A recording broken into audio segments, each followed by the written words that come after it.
Hey guys, this is Vino. You are watching Vino Schooling. In this session, we are going to discuss about variables and values. என்கிட்ட ஒரு oil container இருக்குது, oil பாட்டில். ஒரு பாட்டில் இருக்குது, எனக்கு பிரச்சனையே கிடையாது, சரிங்களா? ஸோ என்கிட்ட இப்போ 2 பாட்டில் இருக்குது. இப்போ இந்த 2 பாட்டிலில் இருக்கிற ஆயிலை நான் என்ன பண்ணணும், டிஃபரன்ஷியேட் பண்ணி பார்க்கணும். அப்போ இந்த 2 ஆயில் பாட்டிலையும் டிஃபரன்ஷியேட் பண்ணுறதுக்கு நான் என்ன பண்ண போகிறேன், லேபிள் ஓட்ட போகிறேன். ஸோ லேபிள் எடுத்துக்கலாம். ஃபஸ்ட்டு பாட்டிலுக்கு நான் ஏன்னு வந்து லேபிள் ஓட்ட போகிறேன். செகண்ட் பாட்டிலுக்கு பின்னு லேபிள் ஓட்ட போகிறேன். இப்போ இது பாட்டில் ஏ, பாட்டில் பி. பாட்டில் ஏல இருக்கிற ஆயில் எடுத்துகிட்டு வான்னு சொல்லலாம், பாட்டில் பியில் இருக்கிற ஆயில் எடுத்துகிட்டு வான்னு சொல்லலாம். இன்கேஸ் இப்போ லேபிள் இல்லை அப்படின்னா நான் எந்த பாட்டிலை ஸ்பெசிஃபை பண்ணுறேன்னு சொல்ல முடியாது, எந்த பாட்டில் எனக்கு வேணும்னு சொல்ல முடியாது. ஏன்னா ரெண்டுமே ஒரே மாதிரி இருக்குது, ஒரே விதமான ஆயில் உள்ளே இருக்குது, சரிங்களா?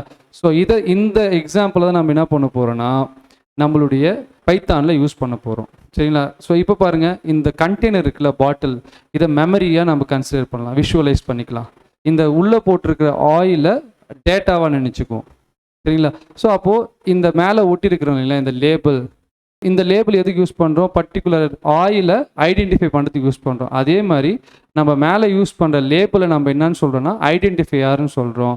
ஐடென்டிஃபையாருக்கு இன்னொரு பேர் இருக்குது, வேரியபிள், சரிங்களா? இப்போ பாருங்கள், இந்த லேபிளை நம்ம வேரியபிள்னு சொல்லலாம், உள்ளே இருக்கிற ஆயிலை டேட்டான்னு சொல்லலாம். இந்த கண்டெய்னர் இருக்குல்ல இந்த பாட்டில், இதை வந்து மெமரி, நம்மளுடைய கம்ப்யூட்டரில் இருக்கிற ஹார்ட் டிஸ்கில் இருக்கிற மெமரின்னு சொல்லலாம். ஸோ அப்போது எத்தனை பாட்டில்ஸ் நம்ம வைக்கிறோமோ அத்தனை பாட்டில்ஸ்க்கும் நம்மளுக்கு என்ன வேணும், வேரியபிள் நேம் வேணும், யூனிக்காக இருக்கணும் வேரியபிள் நேம். இப்போது இதை நம்ம இப்படி ப்ரோக்ராமாக எப்படி எழுதுதுன்னு பார்க்கலாம். எப்போவுமே நம்ம ப்ரோக்ராமில் left hand side, right hand side அப்படின்ற கான்செப்ட் இருக்குது. லெஃப்ட் ஹேண்ட் சைடில் லேபிளுடைய நேமும், ரைட் ஹேண்ட் சைடில் கண்டெய்னருக்குள்ளே இருக்கிற டேட்டாவையும் போடணும். இந்த கண்டெய்னர், ஆயில் அண்ட் லேபிள், இதை நம்மளுடைய ப்ரோக்ராமில் எப்படி எழுதுறதுன்னு பார்க்கலாம். லேபிள், இந்த லேபிளுடைய நேமை லெஃப்ட் சைடில் போடணும். A equal to left hand side, right hand side எப்படி காமிக்க முடியும்னா நம்ம ஈக்குவல் டு யூஸ் பண்ணோம். ஈக்குவல்ட்டுக்கு இந்த சைடு இருக்கிறது லெஃப்ட் ஹேண்ட் சைடு, ஈக்குவல்ட்டுக்கு அந்த சைடு இருக்கிறது ரைட் ஹேண்ட் சைடு, சரிங்களா?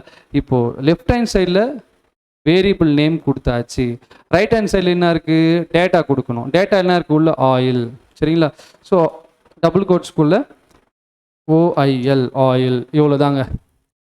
என்ட்ரு அடிச்சுன்னா முடிஞ்சு போச்சு. இப்போ ஏ ஈக்குவல் டு ஆயில், டேட்டா எப்பவுமே ரைட் ஹேண்ட் சைடில் வரணும். லேபிள்ஸ்ன்னு சொல்லலாம், ஐடென்டிஃபையர்ஸ்ன்னு சொல்லலாம், வேரியபிள்னு சொல்லலாம், அது லெஃப்ட் ஹேண்ட் சைடு வரணும். ஆயில் கண்டெய்னர் வச்சு எக்ஸாம்பிள் பார்த்தோம். இப்போ நம்மக்கிட்ட நிறைய எம்டி கண்டெய்னர்ஸ் இருக்குது. ஸோ இதை வச்சு நம்ம வந்து ஒரு வேரியபிள் எப்படி க்ரியேட் பண்ணுறது அப்படின்னு பார்க்க போகிறோம். இந்த கண்டெய்னர்ஸ் எல்லாமே கம்ப்யூட்டர் மெமரியாக நினச்சிக்கோங்க. ஸோ ஃபஸ்ட்டு நான் ஒரு கண்டெய்னர் எடுத்துக்கிறேன். இந்த கண்டெய்னரில் ஸ்ட்ரிங் டேட்டா வினோ அப்படின்ற ஸ்ட்ரிங் டேட்டா என்கிட்ட இருக்குது. இதை நான் என்ன பண்ண போகிறேன்னா இந்த கண்டெய்னருக்குள்ளே வினோவை போட்டுக்க போகிறேன். கம்ப்யூட்டர் மெமரி லொக்கேஷனில் இந்த வினோ டேட்டாவை உள்ளே போட்டுக்கிறேன். ஸோ ஸ்ட்ரிங் டேட்டா உள்ளே போட்டாச்சு. இன்னொரு கண்டெய்னர் எடுத்துருக்கிறேன், எம்டி கண்டெய்னர். இதில் நான் என்ன பண்ண போகிறேன்னா ஸ்கூலி, இது ஒரு ஸ்ட்ரிங் டேட்டா, டபுள் கோட்ஸ்குள்ளே கொடுத்துருக்கோம். இவனை ரொட்டேட் பண்ணி இந்த கண்டெய்னருக்குள்ளே போட்டாச்சு. இது ஒரு டேட்டா ஸ்கூலி, இது ஒரு டேட்டா. ஸோ ரெண்டுமே டிரான்ஸ்பரண்ட் பாட்டில், டிரான்ஸ்பரண்ட் கண்டெய்னர். ஸோ இந்த டேட்டாஸை நான் எப்படி வந்து யூனிக்காக ஸ்பெசிஃபை பண்ணுறது அப்படின்னா நம்ம லேபிள் யூஸ் பண்ணணும், வேரியபிள் நேம் யூஸ் பண்ணணும், சரிங்களா? ஸோ நான் அதுக்கு என்ன பண்ணுறேன்னா நான் என்னோடய லேபிள் எடுத்து இந்த கண்டெய்னரில் இருக்கிற டேட்டா வினோ, அது ஒரு ஸ்ட்ரிங் டேட்டா, இதுக்கு நான் வந்து ஒரு லேபிள் வைக்க போகிறேன். அப்போ தான் என்னால் இந்த டேட்டாவை கரெக்டாக யூஸ் பண்ண முடியும். ஸோ அதே மாதிரி இந்த கண்டெய்னரில் இருக்கிற ஸ்கூலி, அதுக்கு ஒரு லேபிள் நம்ம ஒட்டணும். ஸோ லேபிள் ஓட்டுறோம். ஸோ நான் என்ன பண்ண போகிறேங்க, அகெயின் ஏ ஈக்குவல் டு, நான் டபுள் கோட்ஸ்குள்ளே சிங்கிள் கோட்ஸ்குள்ளே நான் என்ன பண்ண போகிறேன்னா வினோன்னு கொடுக்க போகிறேன். நம்ம விஷுவலாக பார்த்த இந்த கண்டெய்னருக்குள்ளே இருக்கிற டேட்டா வினோ, கண்டெய்னருக்கு வெளியே இருக்கிற லேபிள் ஏ. இதை ஒரு ப்ரோக்ராமாக எழுதணும் அப்படின்னா லெஃப்ட் ஹேண்ட் சைடில் வேரியபிள் நேம் போட்டணும், அதாவது label name A equal to, right hand சைடில் டேட்டா டபுள் கோட்ஸில் Vino, B equal to double கோட்ஸ்குள்ளே SCHOOLIE ஸ்கூலி. கிளியர்? ஏல வினோ இருக்குது, பியில் ஸ்கூலி இருக்குது. இப்போ இங்கே ரெண்டு வேரியபிள் ஒன்றா வைக்கணும் அப்படின்னா இந்த ரெண்டு ஒன்றா கலெக்ட் பண்ண அப்படின்னா it is called collection, literal collection சொல்லுவாங்க. தனித்தனியாக இருந்தால் இது வந்து ஸ்ட்ரிங் வேரியபிள். ரெண்டுத்தையும் ஒன்றா சேர்த்து நான் வச்சேன், மோர் தென் ஒன் வேல்யூ இருக்குது அப்படின்னா it is called collection, literal collections. Next நியூவாக ஒரு கண்டெய்னர் எடுத்துக்கிறோம். இந்த கண்டெய்னரில் 10 அப்படின்ற ஒரு வேல்யூ வந்து உள்ளே போடுறோம். உள்ளே வந்து வேல்யூ 10 இருக்குது, வெளியே வந்து label name C equal to 10. A variable, B variable, C variable. Next நம்ம யூஸ் பண்ண போகிற டேட்டா ஃப்ளோட் வேல்யூ 20.10. ஸோ நான் ஃப்ளோட் வேல்யூவை நான் என்ன பண்ண போகிறேன்னா அதே மாதிரி ஒரு டிரான்ஸ்பரண்ட் கண்டெய்னரில் போட்டுக்க போகிறேன். ஸோ உள்ள 20.10 ஃப்ளோட் வேல்யூ இருக்குது. ஒரு லேபிள் விட்டுருக்கேன், டின்னு ஒரு லேபிள் விட்டிருக்கேன். d equal to 20.10. லேபிள்குள்ளே இருக்கிற டேட்டா ரைட் ஹேண்ட் சைடு வரணும். இதுக்கு பேர் தான் வேரியபிள் அசைன்மெண்ட். நெக்ஸ்ட் நம்ம இன்சர்ட் பண்ண போகிற வேல்யூ ஸ்பெஷல் லிட்ரல் நன்.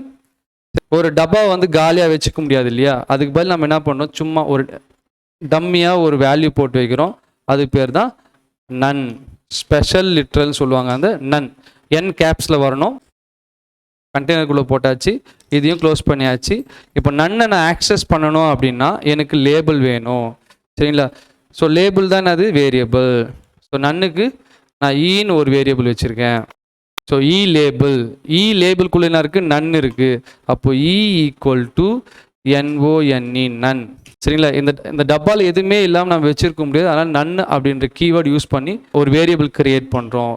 வேல்யூ இல்லாமல் வேரியபிள் பைத்தானில் கிரியேட் பண்ண முடியாது. அப்போ வேல்யூவே இல்லாமல் ஒரு வேரியபிள் கிரியேட் பண்ணனா we have to use none keyword, special data பைத்தானில். ஸோ லாஸ்ட்டாக பூலியன் லிட்ரல்ஸ். ஸோ பூலியன் லிட்ரல்ஸ்னால் we are having two datas, true false. சரிங்களா? ஸோ அந்த பூலியன் லிட்ரல்ஸை இவங்க ரெண்டு பேரில் போட்டுருவோம். ட்ரூ டி கேப்ஸில் வரணும், ஃபால்ஸ் டேட்டா உள்ளே போட்டாச்சு. ஸோ ட்ரூ, இதுக்குள்ளே ட்ரூ டேட்டா இருக்குது, இதுக்குள்ளே ஃபால்ஸ் டேட்டா இருக்குது. இவங்க ரெண்டு பேருமே பூலியன் லிட்ரல்னு சொல்லுவாங்க. ட்ரூக்கு 1னும் ஃபால்ஸ்க்கு 0ன்னு சொல்லுவாங்க. லேபிள் யூஸ் பண்ணால் தான் ஒரு வேல்யூவை நம்ம டிஃபரன்ஷியேட் பண்ண முடியும். F equal to TRUE, true.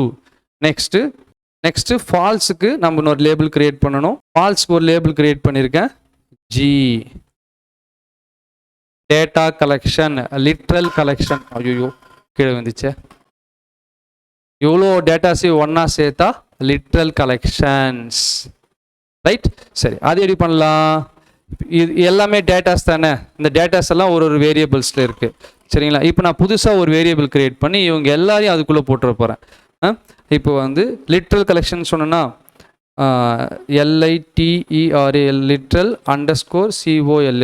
my variable name is literal collections. So அப்போ நான் என்ன பண்ண போகிறேன், இது எல்லாத்தையும் நான் லிட்ரல் கலெக்ஷன்ஸ்குள்ளே போட போகிறேன். Okay, A, B, C, D, E, F அப்படி போட்டு என்டர் ஆயிடுச்சுன்னா எல்லாரும் எங்கே போட்டாச்சு, லிட்ரல் கலெக்ஷன்ஸ் அப்படின்ற வேரியபிள்குள்ளே போட்டாச்சு. இந்த வேரியபிள்குள்ளே என்ன இருக்குது, இவங்க எல்லாருமே இருக்காங்க, கரெக்டுங்களா? இப்போ நான் இதை வந்து டிஸ்பிளே பண்ணி பார்க்க போகிறேன். பைத்தான் இன்ட்ராக்டிவ் மோடில் வேரியபிள் நேம் டைப் பண்ணி என்டர் அடிச்சிங்கன்னா வேரியபிள் நேமுக்குள்ளே இருக்கிற டேட்டாஸ் எல்லாம் பிரிண்ட் ஆகிடும், சரிங்களா? லிட்ரல் கலெக்ஷன்ஸ் இந்த வேரியபிள் நேம் டைப் பண்ணி என்டர் அடிச்சதுமே இந்த எல்லா கண்டெய்னரில் இருக்கிற டேட்டாவும் டிஸ்பிளே ஆகிருக்கு பாருங்கள். ஃபால்ஸை வந்து ஃபால்ஸ்னு ஒரு வேரியபிள் போட்டிருக்கோம், G வேரியபிள்.